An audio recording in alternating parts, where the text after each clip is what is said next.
Deviation का angle of incidence से बहुत कुछ लेना देना होता है। अगर हम डेविएशन का विस्तृत फॉर्म देखेंगे, बड़ा सा फॉर्म देखेंगे, तो बहुत ही बड़ा डिटेल में फॉर्म आता है। उसका ग्राफ खींचना एक मैथमेटिशियन के लिए चैलेंजिंग काम हो सकता है। लेकिन मैं आप चूंकि आपके नीट के स्टूडेंट्स हो तो आपको मैं वो डराना नहीं चाहता हूँ एक्सप्रेशन देके। जस्ट मैं आपको एक डेविएशन का एंगल ऑफ इंसिडेंस का ग्राफ मैंने खींच दिया, ये जस्ट लाइक नाइकी साइन होता है। और यहाँ पर दो एंगल ऐसे होते हैं जहाँ पे डेविएशन मैक्सिमम होगा, एक एंगल ऐसा होगा जहाँ पे मिनिमम डेविएशन होगा। वो रे सिमेट्रिकली पास होती है, वो हमने आपको केस बता दिया है। तो डेविएशन किन किन एंगल ऑफ इंसिडेंस के लिए मैक्सिमम होगा ये हम बताने जा रहे हैं। तो मैंने ये कंसीडर किया, प्लीज थोड़ा सा जूम कीजिए इसमें जरा।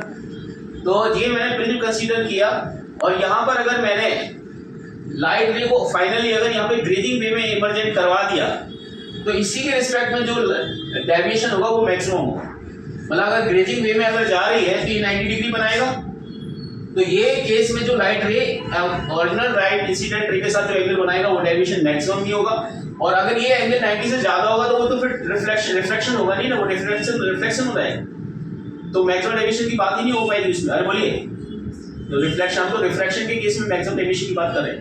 अब बात ये है कि लाइट रे अपना पाथ रिट्रेस करता है। तो अगर ये एंगल मैं यहाँ डाल दूं, मतलब इसको 90 ई को मैं I1 I2 बना दूं, मतलब ये एंगल ले लूं, तो इस केस में भी डेविएशन मैक्सिमम देखने को मिलेगा। तो सिंपल सी बात है, इस 90 के करस्पॉन्डिंग R1 निकाले, I1 निकाले, तो वो फर्स्ट एंगल ऑफ इंसिडेंस होगा वो मैक्सिमम डेविएशन के लिए होगा। और सेकंड एंगल ऑफ इंसिडेंस निकालना है जिसके लिए डेविएशन मैक्सिमम होना है, तो I2 को हमें 90 लेना पड़ेगा। तो उस केस में फिर एंगल ऑफ डेविएशन मैक्सिमम होगा। तो चलिए I1 के निकालते हैं। I1 कैसे निकलेगा, स्नेल्स लॉ लगाएंगे यहाँ पर और R1 plus R2 equal to A कर देंगे।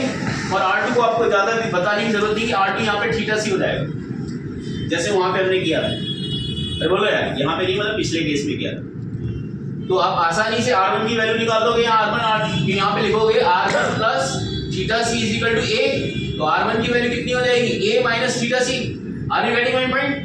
अब यहाँ पे स्नेल्स लॉ लगाएंगे तो क्या I1 नहीं आ पाएगा क्या? अरे बोलो यार, समझ आया कि नहीं? तो अब स्नेल्स लॉ यहाँ पे लगाएंगे तो 1 sin I1 is equal to कितना होगा, mu sin A minus theta C. तो ये वाला जो एंगल ऑफ इंसिडेंस होगा I1 वो आएगा sin inverse mu sin A minus theta C. This is the angle of incidence. ये जो हमारा फर्स्ट एंगल ये होगा और सेकंड एंगल होगा 90 डिग्री। इन दो एंगल्स के लिए हमारा डेविएशन मैक्सिमम होगा। तो मैं हूं आरडी सर रविंद्र द्विवेदी। आप जेई के लिए मुझे ज्वाइन कर सकते हैं, नीट के लिए भी ज्वाइन कर सकते हैं। I am in Dehradun. Thank you.